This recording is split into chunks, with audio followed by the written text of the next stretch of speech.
Les marchés financiers avec IG Markets, CFD Trading. Bonjour, c'est Gilles du site boursicoté.com. Voici l'analyse technique des principales paires de devises du marché Forex, ainsi que l'analyse de l'or et du pétrole pour les matières premières. Nous sommes aujourd'hui le jeudi 27 octobre 2011 et sur l'euro-dollar, nous avons eu une belle hausse puisque nous sommes venus ici après le contact d'hier, donc sur le bas du trend. J'ai rajusté un petit peu les tracés pour qu'ils collent vraiment à la tendance.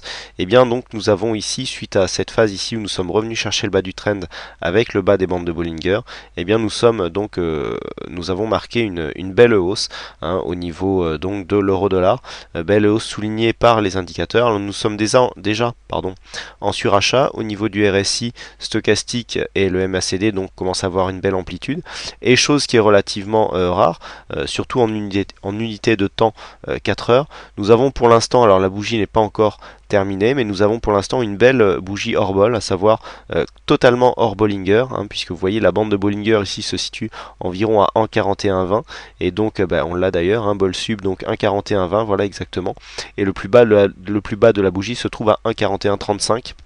Donc pour l'instant bougie totalement hors bol, et en général ce genre de bougie provoque des petites phases de consolidation et donc de retournement. On en avait une ici, vous voyez ici, bougie totalement en dehors de la bande de Bollinger, et donc on était venu on avait provoqué ici une phase de consolidation. C'est des signaux pour ceux qui me connaissent depuis un petit moment, et notamment sur le chat on en parle souvent, que je joue assez fréquemment.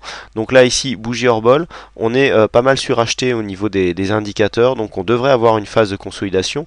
Donc pour ceux qui veulent jouer l'overlap et donc la continuité du mouvement, puisqu'on a quand même ici un beau mouvement haussier avec une belle dynamique ici sur cette phase, on peut revenir chercher ici les 1,3970. Alors ça fait un peu loin, donc on n'est pas obligé de revenir chercher ici cette zone, surtout qu'on est en début de dynamique. On part ici du bas du trend, donc attention, on peut attendre une réintégration des bols, petite stabilisation pour confirmer la tendance, puisque là vraiment on est sur une montée qui a été très brutale, puisque hier au moment où je faisais ma vidéo on était aux alentours des 1,3870 et là on est à 1,4196, donc on a pris 300 pips en une journée.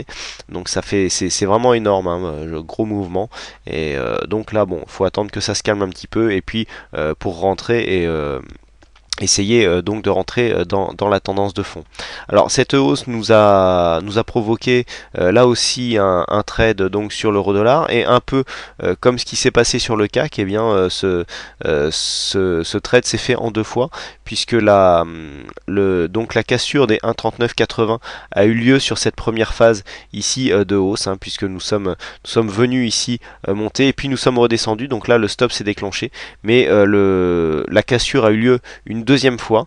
D'ailleurs la deuxième fois on a cassé directement, la deuxième fois on a cassé directement, ensuite on est revenu chercher cette zone des 1,3980 comme une zone de support, mais vous voyez qu'on a eu le temps de financer le stop, puisque là ici nous sommes sur un plus haut à 1,4038. Donc là on a touché l'objectif, et donc pour ceux qui ont repris ce signal, alors comme je le disais sur la vidéo du CAC, aujourd'hui ça se justifiait, puisque nous avions des nouvelles macroéconomiques qui laisser prévoir qu'une telle hausse allait s'effectuer, puisque c'est vraiment sur l'Europe que des inquiétudes, notamment au niveau des dettes, s'envolent. Donc c'est normal que ça fasse monter l'euro, notamment par rapport au dollar. Et donc pour ceux qui ont suivi ce signal une deuxième fois, il y a un signal perdant et un signal gagnant. Donc comme l'objectif de gain est plus élevé que la perte maximum, normalement ces deux signaux, si vous avez bien joué, sont gagnants. Donc au niveau revenons à l'analyse. Au niveau donc du mouvement, on a un mouvement, comme je vous le disais, donc un petit peu en exagération. Donc on sort de la bande de Bollinger, donc configuration ici largement surachetée, consolidation à prévoir. On peut très bien revenir ici sur la zone des 1,4050 avant de repartir à la hausse. Sur le câble, donc une hausse beaucoup moins dynamique, hein, donc livre sterling contre dollar américain. On vient toutefois marquer des nouveaux plus hauts, donc on se rapproche du haut du trend, hein, qui porte un petit peu la tendance actuelle. Là aussi, on est en dehors de la Bollinger, mais seulement sur la fin de la bougie. Donc la bougie n'étant pas finie, il faut attendre les niveaux de clôture pour voir un petit peu ce qui va se passer. On est un peu moins suracheté que sur l'euro-dollar, puisque vous voyez que ici le RSI n'est pas en surachat, alors que le stochastique l'est. On est encore en pleine dynamique sur le MACD. Donc une hausse qui peut se poursuivre et venir ici tester le haut du trend, avant pourquoi pas de marquer une phase de consolidation. Donc toujours haussier sur le câble, donc paire livre sterling contre dollar américain. On continue avec le dollar yen, donc le dollar yen qui confirme ici son nouveau support des 75-77, puisque après la sortie ici, et donc vous voyez cette dynamique baissière qui est en train de se mettre en place. D'ailleurs, si on reporte la résistance sur les plus bas, on s'aperçoit que malgré ici ce mouvement d'exagération qui a été vite réintégré, on a un trend qui semble se mettre en place. Alors vous voyez, hein, pour ceux qui ont suivi un petit peu sur l'euro-dollar, vous voyez là encore on a une bougie qui est hors Bollinger suite à un fort mouvement, une bougie complète hors Bollinger en unité de temps 4 heures, on n'en voit pas souvent, hein, donc c'est assez important. Et là ensuite on revient, là idem on en a une ici, vous voyez, forte montée, bougie hors bol, et hop on revient. C'est vraiment des signaux que l'on retrouve très fréquemment, hein. Voilà, c'est pour ça que j'anticipe une petite consolidation sur l'euro-dollar.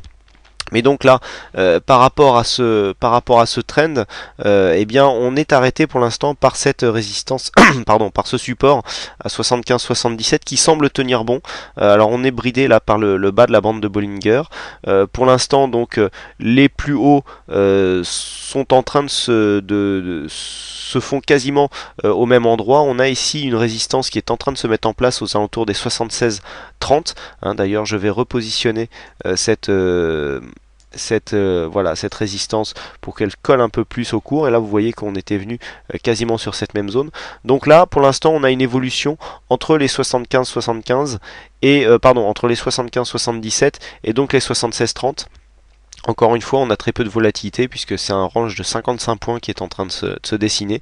Donc maintenant, au fur et à mesure qu'on va avancer, il faudra voir est-ce que les cours vont casser par le haut ou par le bas. Là, a priori, ça serait plutôt, si on se place dans une figure de triangle descendant, ça serait plutôt par le bas que devrait se casser cette zone, puisqu'on peut assimiler ça à une phase baissière avec une zone de consolidation ici horizontale, et donc continuité du mouvement par le bas. Donc mouvement que l'on peut anticiper à 75-77, mais attention, je vous rappelle que le yen étant une monnaie sous contrôle actuellement, elle peut échapper à certaines règles chartistes, hein, par des interventions de la Banque centrale du Japon notamment. On passe donc à l'or qui confirme, alors c'était un cas assez rare, hein, puisque dernièrement l'or montait plus lorsque les marchés actions baissaient par effet de couverture.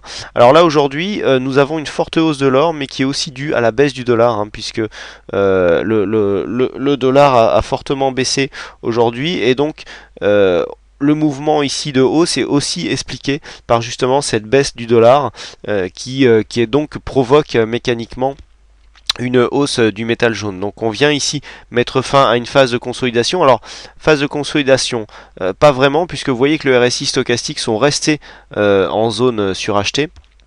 Par contre, il n'y a que le MACD ici qui est venu nous montrer qu'on était dans une phase de consolidation, mais regardez, on a continué à monter. Donc là, c'est pas vraiment une phase de consolidation, hein. Le MACD ici nous a indiqué que la dynamique était un petit peu s'amoindrissait. Et puis là, on a eu un retour de la dynamique, et donc on vient tester le haut du trend. Donc là, nouveau plus haut, hein, 1745 au niveau de l'or. Donc attention, ici, on pourra avoir un ralliement assez rapide ici de la zone des 1765-1775 dollars l'once, qui constitue le prochain objectif de cette phase baissière, hein. Vous voyez que depuis que nous avons eu ici, on avait des mouvements des toutes petites bougies, et depuis que nous avons eu ici cette cassure de la résistance baissière, la dynamique s'est vraiment accélérée, et on assiste à un réel retournement de tendance, hein, sur l'or qui était baissier pourtant depuis quelques semaines. Et enfin on termine par le pétrole, donc le pétrole qui vient lui aussi se placer en hausse, mais un peu d'une manière moins dynamique que ce que nous avons sur le métal jaune, puisque suite ici à cette phase de consolidation, là la consolidation a été réelle sur le pétrole, nous repartons en dynamique, mais nous n'avons pas encore cassé ici les précédents plus hauts.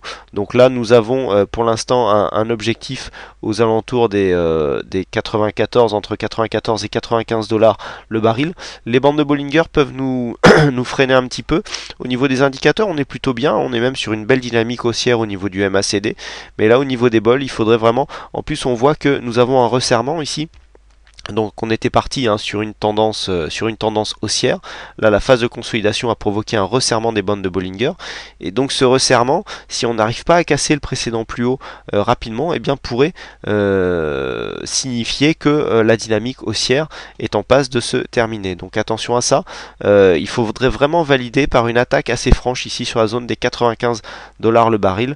Si elle ne venait pas, on pourra avoir une phase de consolidation dans ce cas-là qui pourrait venir casser d'une manière assez forte le bas du trend haussier ici, et donc nous faire sortir de la dynamique haussière.